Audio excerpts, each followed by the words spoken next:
The views and opinions expressed in this program are those of the participants and do not necessarily reflect the views of BronxNet or the program underwriters.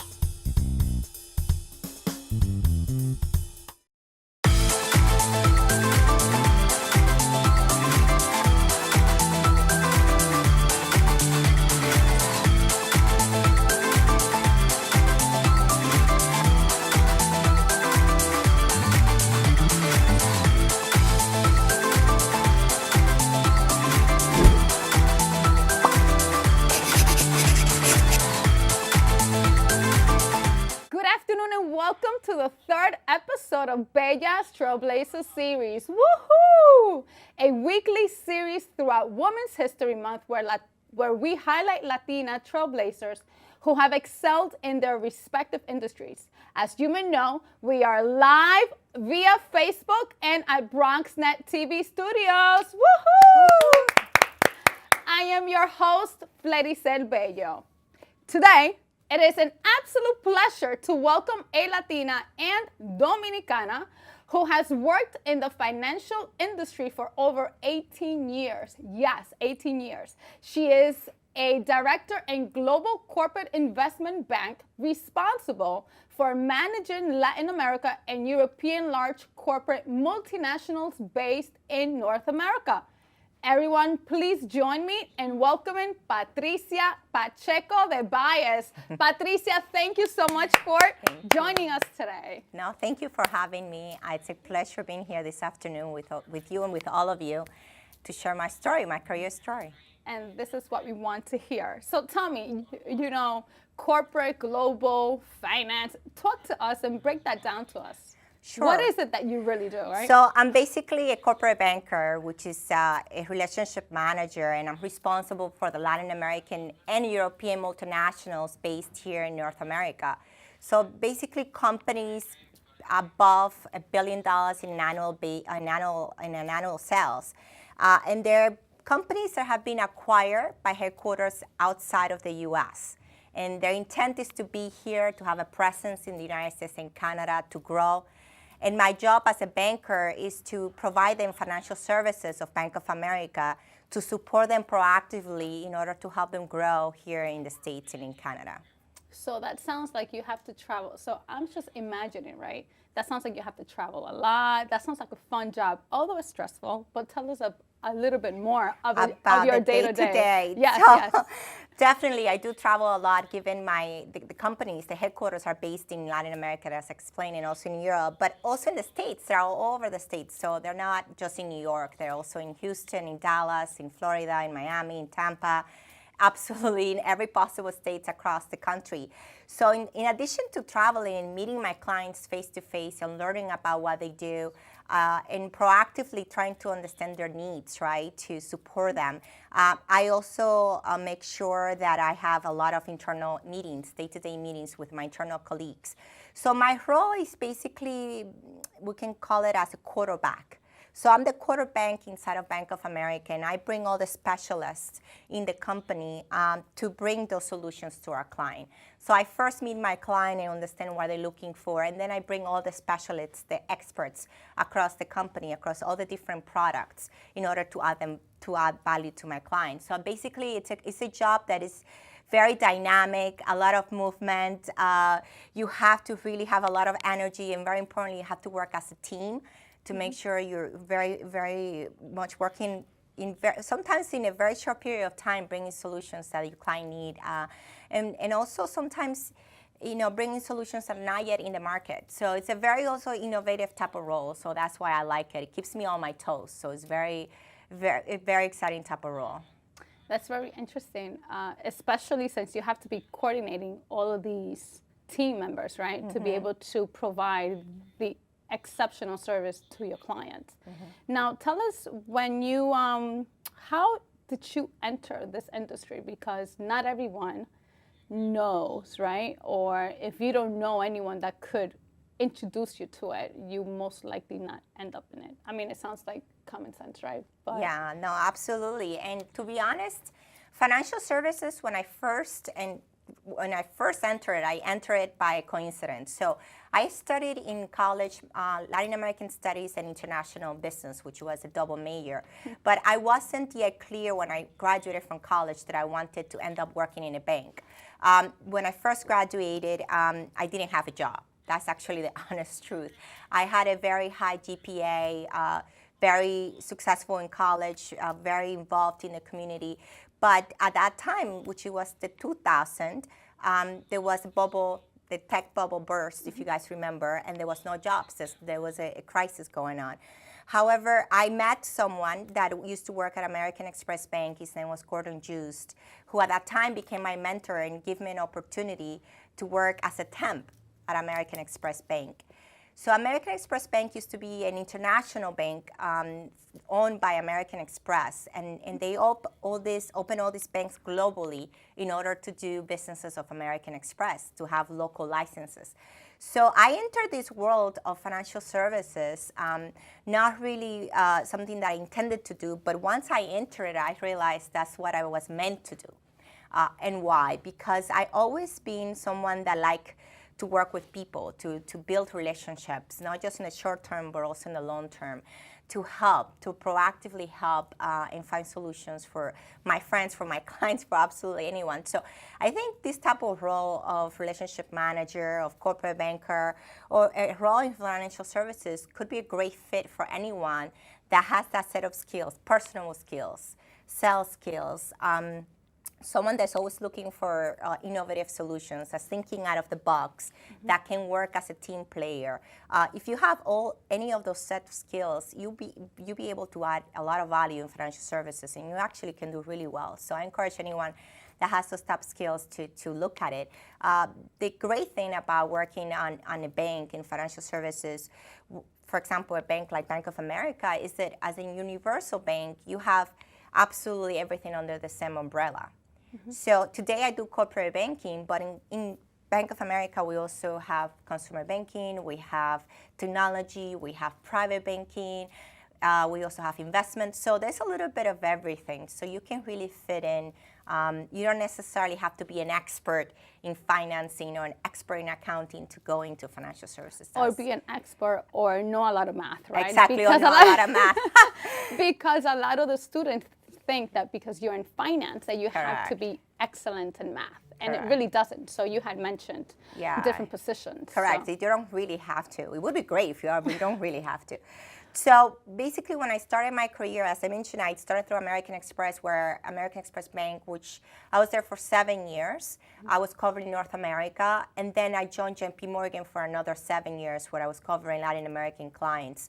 My last job in JP Morgan before I joined Bank of America Merrill Lynch was based in Mexico, where I actually lived in Mexico for You actually lived in Mexico? Yes, Where? I did. Oh my God, that is so exciting. I did. I lived in Mexico, and I was the head of financial institutions, non-bank FIs, and public sector. And it was one of the most scary things I'd done in my career, but it was a great opportunity not just to get a promotion, but also to be really immersed into the culture of Mexico, really understanding the local dynamics of Mexico and what an amazing country it is. It's an amazing country. So where were you, in DF? I was in El DF. I lived in Polanco. I also worked really close to where I lived, so it was really Convenient. And my clients were locally, so I didn't have a lot of travel, which was also convenient. So tell me, before you move further, because I think, and I know that when we're single, we take risk and we take opportunities, but that was such a big change coming from a young lady from Long Island to work at American Express, and then all of a sudden take this opportunity that comes up in Mexico. Yes. Like, talk to us about that shift. So I went from American Express. Every time I feel comfortable and I feel that I'm not learning enough, or I feel I'm getting a little bit bored, I'm always raising my hand and asking for more. That's just my personality. I'm always trying to stretch Which my a lot knowledge. of us women have a problem with asking for more, right? Correct. Or being very And we should, because just bold. because you ask for it doesn't mean they're going to give them to you, the opportunities. So you should not be shy. You should always ask for more. And I basically, throughout my entire career, I always raised my hand for stretch assignments, for additional opportunities that would enable me to grow. And then that's why I moved from American Express Bank to JP Morgan, because I wanted to do Latin American. I was covering North America, and I wanted to cover, my passion was Latin American. So I went to cover Latin America at JP Morgan.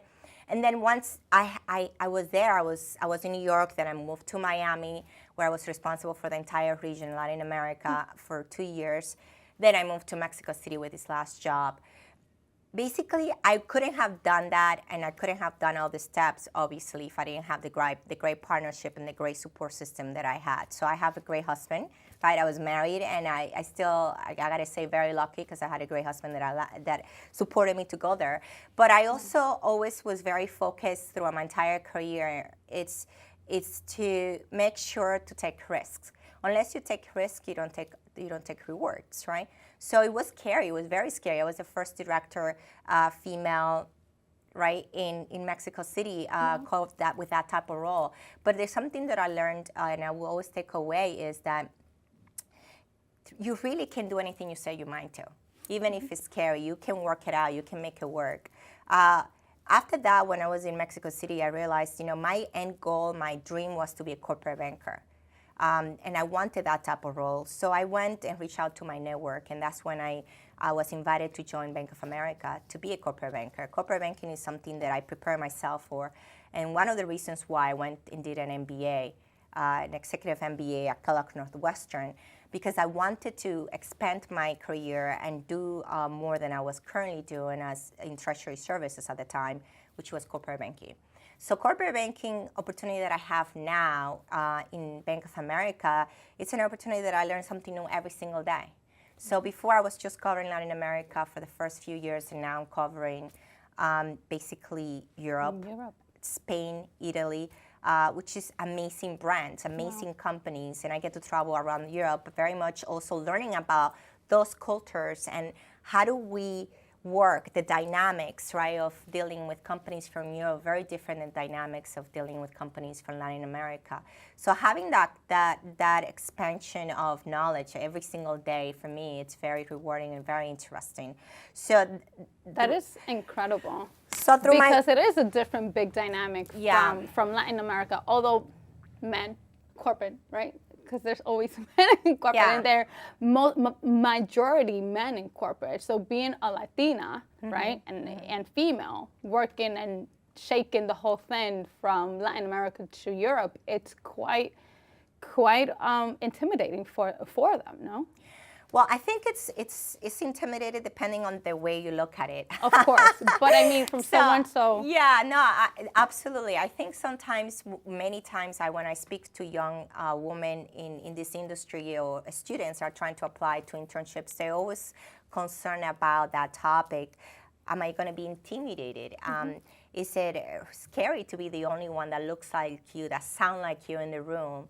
And I got to tell you, that's the same for all fields, right? It's actually a fact that male-dominated fields. Yeah, exactly. That most of the fields are male-dominated. So we have to, as females, professionals, very much have security about ourselves, right? And making sure that we're the best at what we do.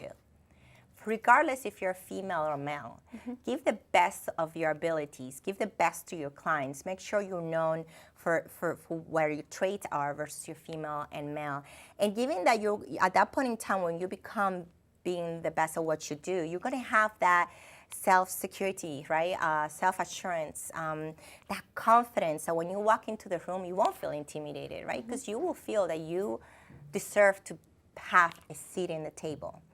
But that comes with the prepreration, right? I was going to say that, which I'm glad you said that. That comes because with a lot of preparation. Not everyone, I mean, we've discussed different types of where we as women have a lot of fear, no? Especially working in the workplace and in the workplace and asking, which we all do have a problem with that. And I think that's something that's cultural as well. But it doesn't happen overnight. And tell me, I want to hear more about how you were able to build those muscles of that confidence, because it doesn't grow overnight. It doesn't grow overnight, and you have to work on it every single day. So every single day, as I mentioned, my job is very dynamic. I have to learn every single day things that I don't know. So the first thing is that you need to accept what you don't know. Yeah.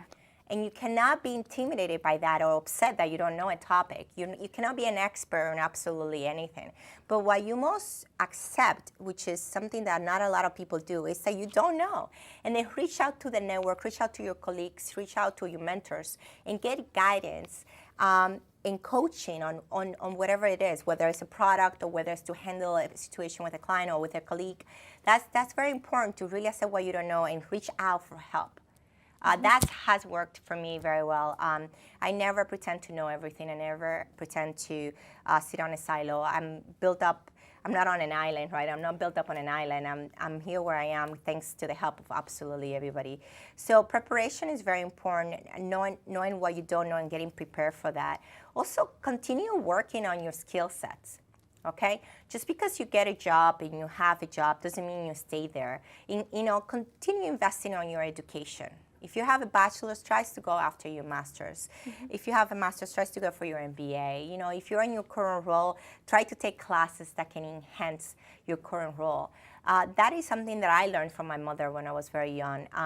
She told me that education was very important, and it was really the route to success. And she really very much told me by action. She always was taking classes. She was always, she had a master's, like 2-3 masters back in the Dominican Republic. But I was always wondering why my mother keep going back to college, right? Why she keeps doing that? But she was doing it because she really wanted to build up a better future for her and her family.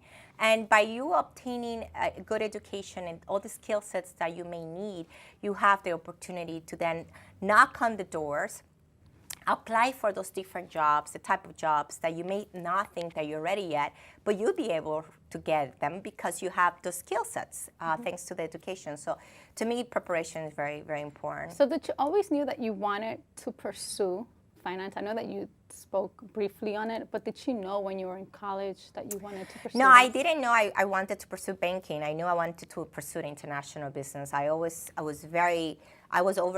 always interested in exports and imports, commerce, businesses, international history. I was always very intrigued about learning about other countries, right? Other people's backgrounds, etc. So I knew that I wanted to do something with international.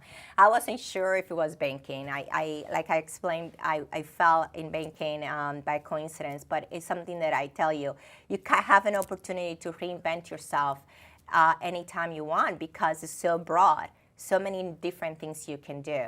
But yeah, it's not something that I had in my mind since ninth grade in high school or my first year in college. Absolutely not. My college friends can testify to that. I had no clue what I wanted to do back in college, but I got there little by little. So tell us about yourself. You were raised in the Dominican Republic and you immigrated to the United States at age 15? Yes.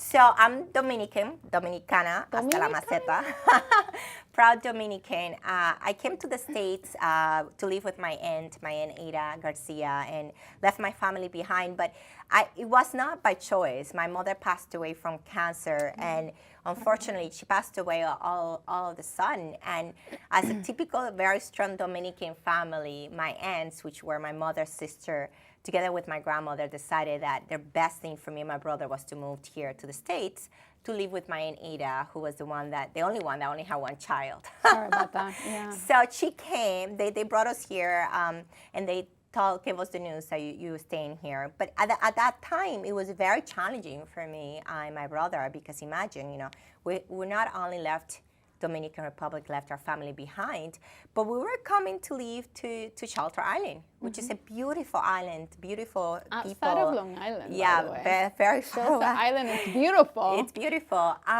But we end up coming to a high school where we were I was the only Latina there, and the entire high school, which was 75 kids, very small high school. But then my family was the first Latino family in the entire community.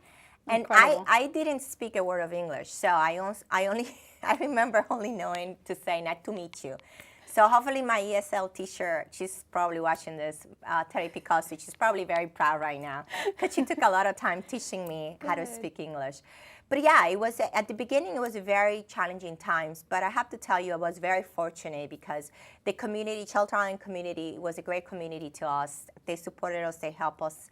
In high school, I had a focus, which was education. I wanted it to go to college. I wanted to make my mother's dream come true, which is for her kids to go to college. And even if I didn't speak a word of English, I was determined I was going to go to college. And with the help of the counselors in the high school, the principal, they helped me and guide me how to apply to college. And now, because of that, I think I'm very fortunate because I know that many schools, especially public schools, don't have those resources. Many kids do want a better life for themselves, do want to go to college, but don't know how to apply to schools, how to do the applications, how to get a scholarship. So for those out there, now it's so much better than 20 years ago. Now you have everything on the web. So you have a lot of more tools than back then. But don't give up on the hope to go to college. I think going to college should be #1 priority for those that are young. And back then, like I said, I went to college with, thank God as well, to the HEOP, which is Higher Education Opportunity Program, which was funded by New York City or New York State back then, and was almost a full ride. Wow. So thanks to that, I was able to go because my family had very limited resources. But again, I was focused. I wanted to go to school. I wanted to make my mother's dream come true. And I wanted to create a better life for me and my family. And that's how I end up here. That is fantastic. Now, tell me, wow. I'm just still stuck on Shelter Island. Shelter Island, moving there. So tell us, I think it's fascinating when you were able to find that opportunity. And yes, it takes a village for us to be or get to where we want to. And thank God for those angels that he was able to put in your life. But tell me about, you was just telling me the story of how you landed that particular job at American Express. Yeah, so that's a very funny story. So I think I shared with you that I didn't have a job. So I was on panic mode. I remember like yesterday driving my Honda Civic, a small Honda Civic, back home, graduating from college with no job, and calling my aunt, Ada, and saying, crying, Tia, I don't have a job. I don't know what to do with my life. And she's like, what do you mean? Of course you have a place, you know what to do with your life. You will figure it out, don't worry. And I said, well, what do I do? Where do I go now? And she said, well, whenever you don't know where to go, you just come home. Aww. And at that time, you know, I was like, oh my God, she's always right, I have to go home. So I basically turned my car around and I drove back to Shelter Island. And I will never forget that even if I was very disappointed with myself that I didn't get the big tech job in corporate America, I didn't give up on that dream. And I was very fortunate that when I went back home, I went to work for the Chiquet, which was the restaurant that I work every single summer. And the owners, managers at that time, you know, the Eklunds, they were so nice to me. And they're like, Patty, you graduated from college, so now we're going to make you the manager. So that summer, you know, even if I was disappointed that I didn't have a corporate job, I was excited because I was the manager now. And I learned a lot of skills, managing skills. Oh my God, that's great, especially in that setting. Yeah, that was very useful. Where you're able to delegate, which prepared you for what you're doing now to work with a team. So I took a lot of, you know, I learned a lot from Linda Eklund and from managing the business, which skills that I could take to my corporate job. But the message that I want to send is that moment, you know, I was disappointed with myself. I was disappointed with life because I didn't have a job in corporate America, but I didn't give up on my hope. That's great. So every single table that I wait on, I was a waitress. I took the advantage to tell my story. I'm Dominican, I just graduated, I have a 3.8 GPA, and I don't have a job. I'm looking for an opportunity. And every single table, it was very funny because every single table always asked me, what is your accent, where are you from? You know, people are was wondering my life story. So I had that opportunity, so I spoke. So one table was sitting down Gordon Juice, which he turned out to be the head of American Express Bank. Oh, wow. For Americas.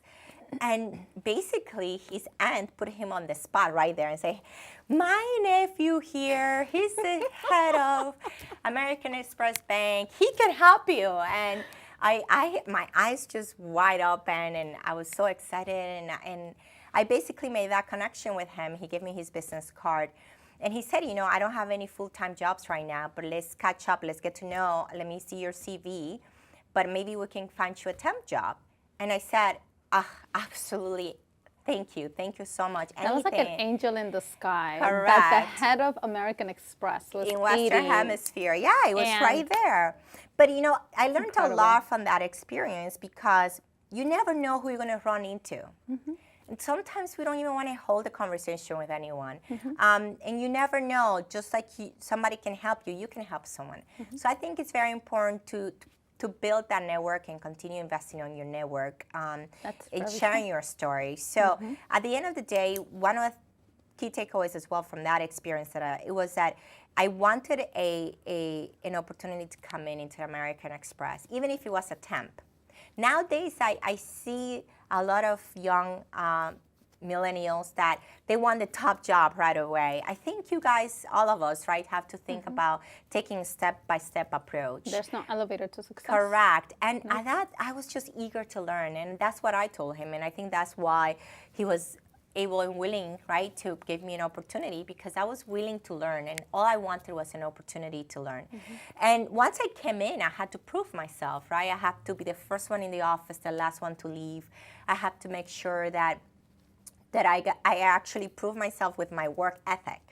My work ethic really helped me because I didn't really have any banking experience. And I was the analyst for like 7 different relationship managers. And it was right after 9/11. So it was really chaotic times that you had to learn a lot really fast, but you had to really have the willingness to roll off your sleeve and work. If you think you're going to come in and day one, you know, get the big job, that's not going to work. You have to build you have to build your credibility, and you have to work. You really have to work really hard. Yeah, and those are very key. Those are key. No, it's true because they don't. I mean, no one thinks that J-Lo had to go through a series of a process to get to where she is today. And a lot of work to get to where they are and to be today. where you are, traveling globally and handling all these international accounts. That's incredible. That's absolutely incredible. So I mean, from that experience, Gordon Juice became my mentor.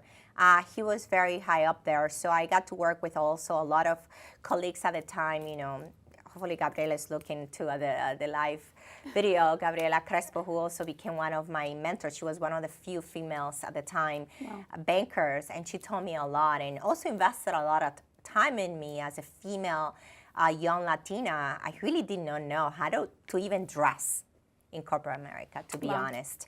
I did not know how to really make a presentation. I mean, nowadays, the colleges prepare you so much better. You know, I tell my interns and my students that I mentor, I'm like, you're so lucky. You have all these tools nowadays. It's true. You're so much well prepared than I was when I started. So imagine what you can conquer and what can you get.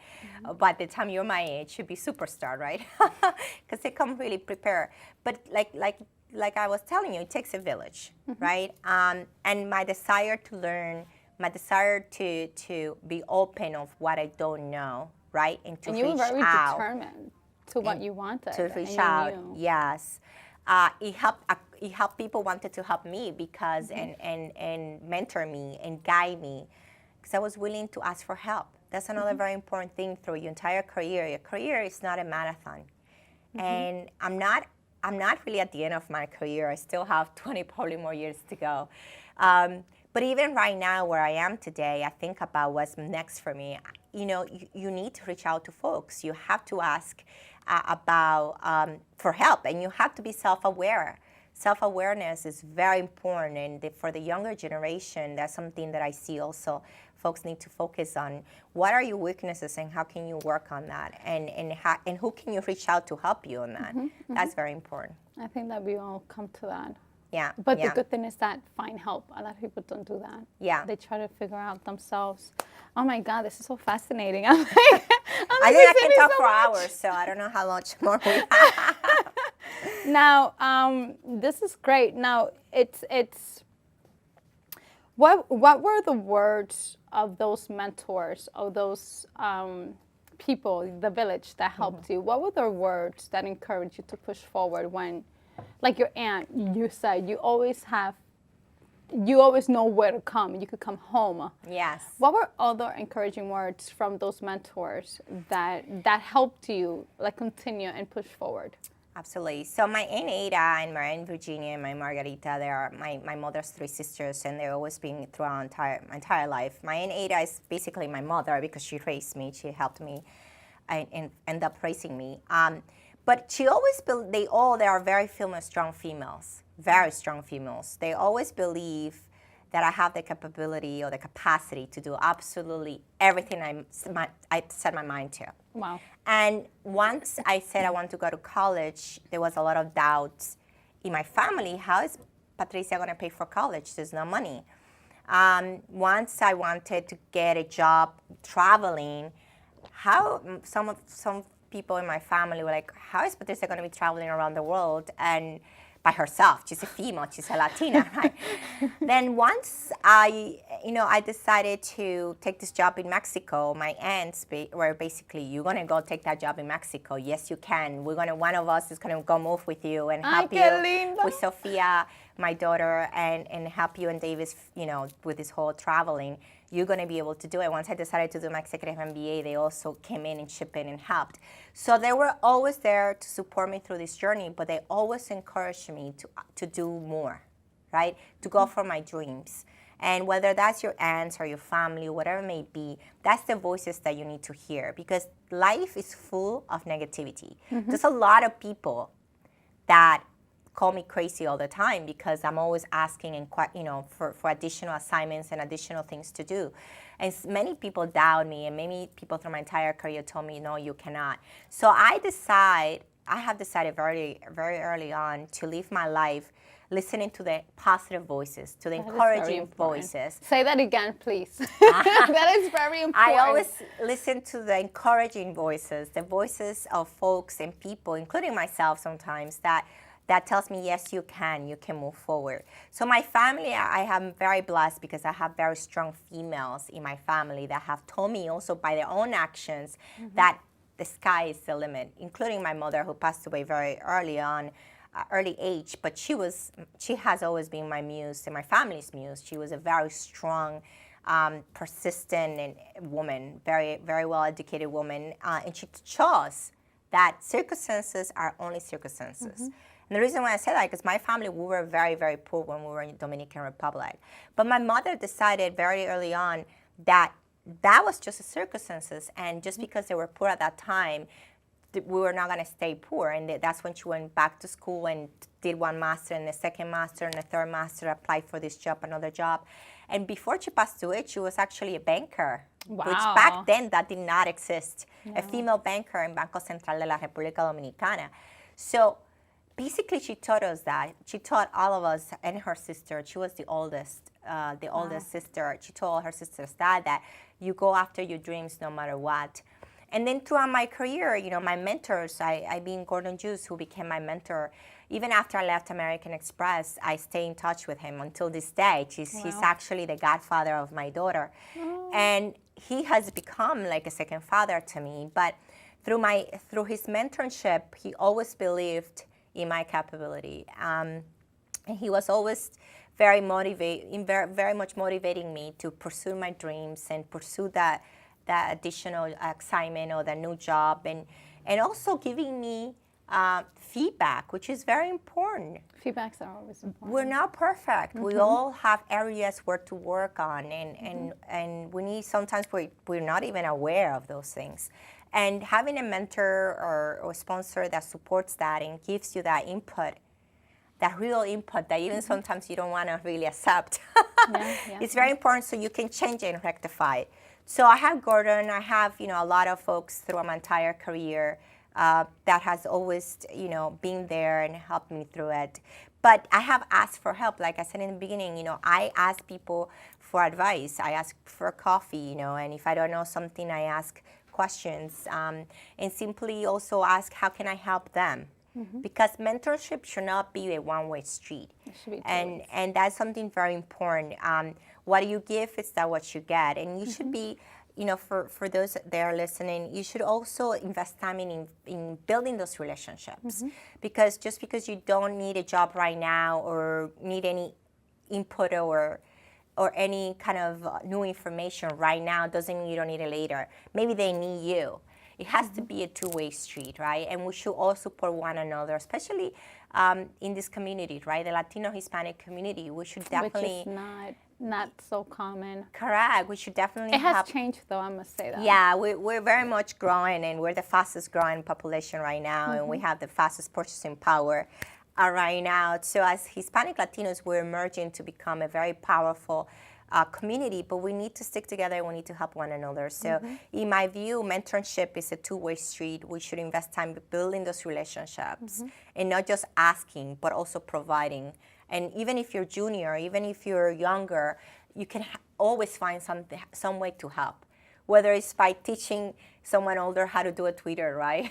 Or how to use Facebook or Instagram, I don't know. Or you even use the iPad or the computer. Yeah. There's always something especially that you... our aunts and my siblings. aunts, exactly. My siblings. Like, yeah, no, it's not like that's not that way. Or the banking account, use a banking account online. You don't have to physically go to the branch. Use mobile, So you had mentioned mentor and sponsor. Could you tell the difference between a mentor and a sponsor? Yeah, absolutely. So mentors could be anyone, right? A mentor is someone that can help you and guide you and provide you advice on absolutely anything you may need, personal or professional, right? The concept sponsor is slightly different, and it's used in corporate America a lot when we're talking about executives that have a position that can help you get promoted or get the next assignment or the next career opportunity, right? And basically, a sponsor is someone that advocates on your behalf when you're not in the room, that will fight with whoever it is they have to fight on your behalf. And those sponsors are critical in careers, and that's especially nowadays that we're focusing a lot on diversity and inclusion. Because no one wants to take a risk. Exactly, and we're focusing a lot on female development and diversity and inclusion development. We must have sponsors, right, to advocate for us, right, especially at the top ranks, to advocate for us to go up the ladder. But how do we build those relationships is the tricky part. Please tell us how. No, I don't have the perfect answer. I don't have the perfect answer, but I have to tell you that... From your experience. From my experience, what I have seen and what I've done is to do my job right. The first key is to do your job right, to make sure that you're performing, that you're delivering what is expected of you, not just what is expected, but going above expectations. Then to add value, right, to add additional value, whether it's diversity and inclusion, or whatever is additional thing you can do in addition to your day-to-day job, because that creates a brand about yourself and a positive brand. And once you have that positive brand, executives that are on the top are going to notice you. You're going to be noticeable. And once you're noticeable, then those folks on the top, somebody's going to make a connection. And you don't have to wait for somebody to make a connection with you. You need to proactively make a connection with them, whether it's by, like in my case, what I've done in the past throughout the entire career is I'm always part of employee resource group, for example, right? I'm always go to women's councils. I always work on non-for-profit. I always do community service. So through all those entire volunteer work and additional things that I do in my day-to-day job, I'm able to meet a lot of executives and a lot of folks that have become throughout the years my sponsors. Even if sometimes I didn't even realize they were acting as my sponsors. I just learned they were advocating for me for whatever reason, in whatever case, when I was not in the room. So little by little, that's how you build the sponsors. And sometimes there's this healthy debate, especially in the high ranks, should we demand for females, right, to have a sponsor? Should that be done at the HR level, right? There's always those discussions, and maybe that will help more females to get more senior roles, right? And in my view, sometimes that helps, but sometimes that doesn't, right? Because a sponsor relationship should be, at least for my experience, should be a natural relationship, a relationship that you build based on trust, based on knowing each other. That person really needs to know your work, what you have delivered, your performance, your day-to-day, but as well you as a human being, right? Who you are. And unless you have that personal, that interaction with each other, it's very challenging for someone to really advocate to the level that you really need, especially when you're at those high ranks, right? That is fantastic. And thank you so much for breaking that down to us, because it's very, very confusing sometimes, mentor versus That's why I asked you. I'm like, okay, let her expand more on that. Now, did you ever have anyone that told you you would never make it or you're not good enough at any of these, throughout your professional Throughout my almost 19 years? Yes, of course. I was telling you there's voices, right? There's negative voices. Through my entire career, I think everybody goes through that. I think everybody. What was your reaction? I think everybody goes through. I'm gonna laugh because my friends are gonna laugh at this as well. They always know when somebody tells me no, I'm like, oh yes, we're going for that. So when somebody tells me no, you cannot, I always said, watch me, I'm gonna get it done. So for me, we call it negativity feedback, people discouraging you, or people, sometimes the young people say hating on you. I take that and use it in convert it into fueling, a positive fuel for my desire, right, to conquer whatever it is that I want to conquer, and motivation to stay focused. So when I was in high school, I was told by many of, students, young people, that I was called names, I was bullied, I was told, why you bothering, you're never gonna get into school. Oh, wow. When I was in college, right, even my dean at the time told me, I studied abroad in American University of Rome, and she told me, how dare you want to go to study abroad? You don't even speak English good enough. Wow. You have to stay here in New York. And I'm like, no, I'm studying abroad. This is actually the best thing I ever done. If anybody wants to do that, you should do it. I studied abroad. So then when I wanted to work in corporate America, throughout my entire career, every time I raised my hand, or not every time, but through the entire career, just like you have people encouraging you, yes, you can. There has always been some very few people that have told me, Patty, you're rushing, you're running too fast, or you want to conquer the world, or you want to do too much, or you're a mother, you want to also be a mother, a wife, a work, a corporate banker, you want to do too much. There's a lot of folks that are always giving their opinion, but exactly, that's just their opinion. Their opinion or their perception or their input about what you're doing should not really impact you or should bother you.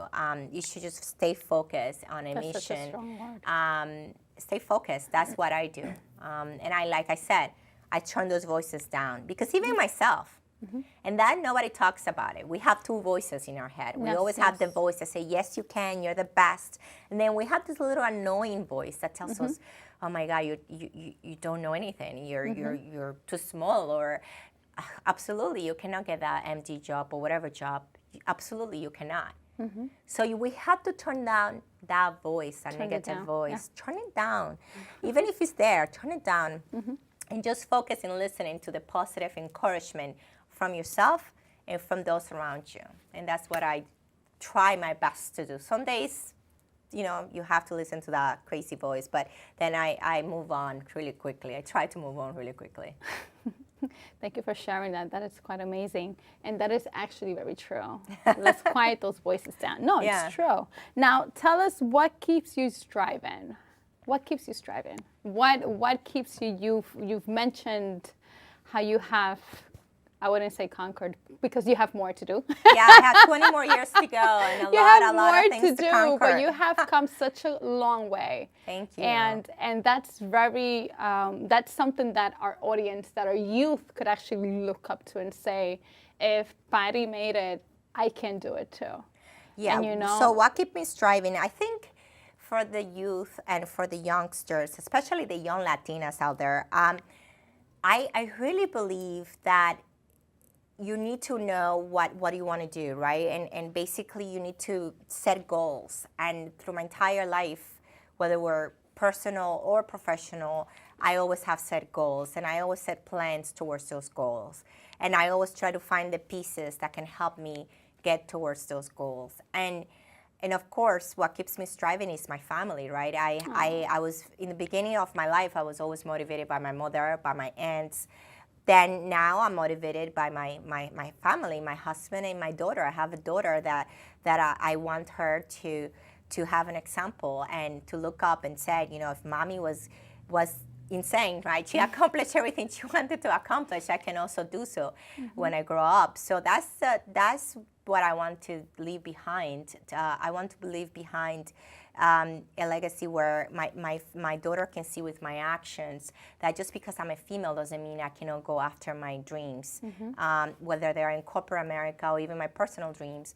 Anything that you set your mind to, you can accomplish that if you work hard, if you're focused, and very importantly, if you continue the path of asking for help, and also helping those that are also around you and behind you.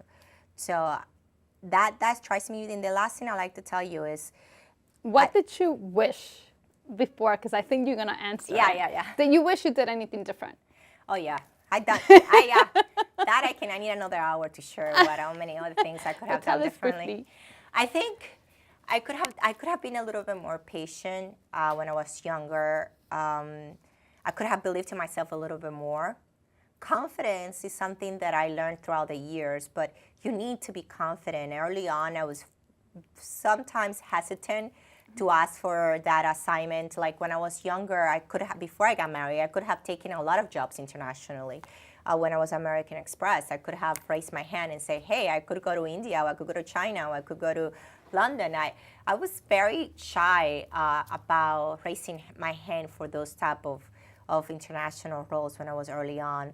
And the other thing, I was very impatient and critical of myself. So I was always, anytime I made a small mistake when I was younger, I was always really critical about myself. And others, even my bosses at the time, is like, Patty, it's not a big deal. It's okay. You just live and learn and you move on. I would keep going at it. Oh my God, I could have done that different. And now I have learned to self-forgive, right? And just move on, Yes, probably. Which is very important. That meeting maybe not gone that well. Now I learned from it. Now next meeting I will do a little bit better. Before I was very critical of myself, and there's enough critics out there. You don't need that. And the last thing I will say is, what I would have done different, I would have definitely invested in more networking early on in my career. I would have leveraged a lot of other resources that I know now I didn't know it existed back then. Back then I didn't know it existed Alpha, for example, or Nashemba, or SEO. All those different associations are incredible, and that can be really, they can help you transform your life night and day when you're going into financial services or banking. It's very important to And tell us about the LNC. You're one of the co-founding members of LNC, which is great. And then you help to open more OLA chapters. Correct. So from diversity, so now where I am now and what I do now, so Latino Networks Coalition, I'm one of the co-founder board members, and basically it's a coalition of Latino employee networks across top 500 Fortune companies, basically companies across Wall Street. And we created it many years ago, about 7 years ago. And it was based from friends, right? We will always get together and share with each other best practices of what we were doing in each other's companies to help with diversity, to help with the development of the Latino talent within our companies. Which is great. And that's how it started, getting together informally. And then we made this formal coalition, which has been around for 7 years, and it has been great because not only we share each other's best practices, but we do events together. And we have open doors for many, many students and many colleagues across the different institutions to learn from each other's companies, but also to network. network is critical. I cannot tell you. It's more important than we could ever think of. And my focus in the Latino Networks Coalition is being coinciding with my focus on diversity and inclusion. Like I mentioned, I didn't get here by myself. I got here now as a senior director in corporate banking, thanks to the help of the community, of the village, right? So I cannot forget where I come from, and I feel that I have a strong responsibility to give back, to do whatever I can to help the Latino, Hispanic community within the bank to continue growing and developing and conquering whatever dreams we may have. But very importantly, focusing in helping the young generation that's coming behind me, right, to open doors for them, to help them get trained and help them build that network they need. And thank you for that, because we all need that. And you know, and we need to continue to push our generations to come forward. Correct. And thank you for starting that, because I know that you, as well as other members of your network, were able to create that. But we almost are out of time. Oh yeah, and we cannot end without doing the Baez Fashionistas in 7. So that's really an opportunity where we talk about fashion, right? Fashion. Who's dressing you today? Whose shoes are you wearing today? So this is very quick, okay? Because we only have a few minutes. Okay. So who dresses you? Today. This is Ann Taylor, actually. But my shoes are Salvatore Ferragamos. No, wait. We'll get to the shoes soon. Okay. Who is your favorite fashion designer? Oscar de la Renta and Angel Sanchez. Top female fashion designer. Man, I just met this amazing Dominican fashion designer on the Latino fashion designer. What's her name again? Senia. See, she's amazing. I love her. Yeah. Senia, shout out to you. Fashion icon. Jennifer Lopez. She's very fashionista. So. Top shoe designer. Salvatore Ferragamo. Yes, look at her shoes, everyone. Yeah, nice. Top 5 dress codes. So we'll go from A through E, okay? So it's dresses or pants? Dresses. Blazer or no blazer? Blazer. Yes. Stilettos or thick heel? Definitely stilettos. When you're not in work clothes, you are in? Sweats. Makeup or no makeup? I like makeup, except if I have a gala or a function, yeah. I do my makeup, but not really. So when you're home, you wear makeup or no? When I'm home, I don't wear makeup, no. Okay. That's very fantastic. Oh my God, that is so awesome. So did you like that? Because that's like very quick. Yeah, that was really fast. I hope I answered correctly. No, but you told us who dresses you and all that stuff, which is great. Yeah. I want to thank you for giving us this opportunity. You have a tremendous trajectory. And I think that we could have a lot of youth to be able to see our interviews today and be able to actually see that and grow from that. And you raised so many important key points, which are very important, which are ask a lot of questions, look for mentors. I wrote them down, as you can see. Do your job right and be proactive, which is very important because you never know who's watching you. Yeah. And I was very thankful that you were able to break down from the sponsor and the mentor, right? Mm-hmm. Because those are two different things. I didn't understand it until I had attended a Prospanica New York event, and I'm like, what? Sponsor? It's not money? No, it's not necessarily. So I think that these are the key things that our youth today, especially our high schoolers, our middle schoolers, could actually see this and see that there's Latina like you shaken in the corporate ladder, in the financial industry. And I just want to thank you for that. Absolutely. Thank you because thank you for having me. You have come a long way. And those are the things that we need to be able to showcase to our youth. And not only our youth, because we also have Latinas who have no idea what they want to do, but hearing your story, they learned a lot from you today. Yes, so leverage school education. These are the keywords that I have written down. And I've said what you don't know in preparation, which is important. And never give up, right? Mm-hmm. Never give up. And I love the way that you were able to say, turn on the switch when you hear all these negative voices. Yes, indeed. Turn them down. just hear the positive voices, Where do you see yourself in 20 years? Whew, that is a question that I know it's a lot, but let's go from 5 to 10 and 20. What is next for you, in other words? I think next for me, I'm working towards my promotion to managing director, towards that, and hopefully soon that would come true. And then, of course, my dream is to be the head of a line of business, which is where I'm focused and working towards one day. But 20 years from now, how old am I going to be? I'm going to be, okay, almost retiring. I'm not going to say how old I am, but I would like to, once I retire, I would like to work and give back, right? On most likely be on a board of a non-for-profit.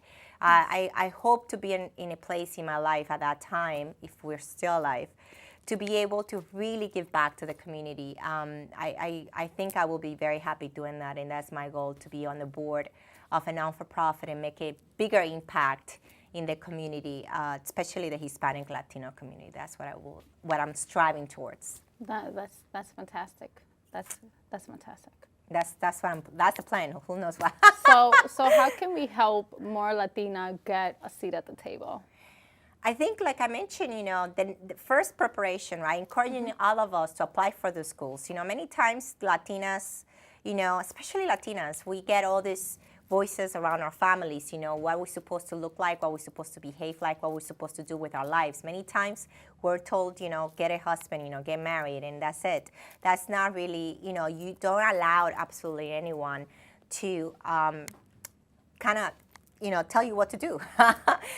Come up with your own plans and your own dreams and really believe in them and prepare and go after an education. Education, whether you decide to create a family later on, but you have your education. Nobody can take that away from you. And that's very key. Even if you get married and have children and have 1 or 2 or 3 or 4, you have an education and something you can go back to get a job if you need to help your family. So education is very important, and go after your dreams. That's the second message, and be bold.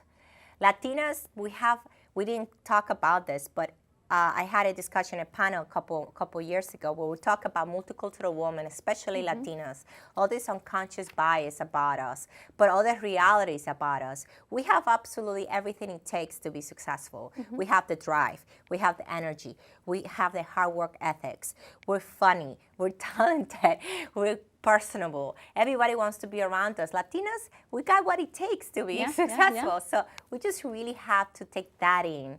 Believe in ourselves and really help each other, build that network, as I mentioned, to get to those goals. And that's really the message I will give those Latinas out there. No, you had a strong foundation which helped you push forward. Correct. And I see you as following your mom's footsteps, her being a banker, getting all these masters, and look at you. You're, I wouldn't say la copia de tu madre. Yeah. But by the way, it was a coincidence because I realized she was a banker just recently. Oh my God. I thought she was a teacher, and then my aunts told me, Patty, your mother, at the last job she had at Banco Central de la República Dominicana, which was her dream job, it was actually lending money to the agriculture, folks in Dominican Republic, the farmers. And I'm like, guys, that's a banker. So my family didn't realize my mother was a banker. So she was actually lending money to farmers in Dominican Republic. So by coincidence of life, I end up being a banker just like my mother. But most importantly, I think... and that is fantastic. Yeah, but most importantly, I think... I'm sorry to interrupt you, but the most importantly, I think it's that I took away from my mother is the focus, right? The desire to do always better. The desire to turn down those negative voices and to be focused towards my goals, no matter what happens. And I want to thank you for that. Yeah. And I know that we're running out of time, and this has to go into another interview, guys, until another day. But I want to thank each and one of you for joining us today. I hope that you were able to take so much information from Patty. Isn't she exciting? I just feel like continuing to talk to her. But thank you. Please stay tuned for next week's 4th episode and last episode of Bella Trailblazer series, as we welcome a Latina in construction, guys, a field engineer. Do not miss it. Follow us on our social media platforms, Facebook, Instagram, LinkedIn, and YouTube at Bellas Fashionistas, and our Instagram at Bella_Fashionistas. In addition to our media partner BronxNet, please do visit them as well on Facebook, as our streamlined interviews are going to be coming out. And you could follow them on YouTube at BronxNet.tv. Follow us and visit our websites, please, at bellafashionistas.com and also bronxnet.org. See you soon, and thank you for joining us today. Bye-bye.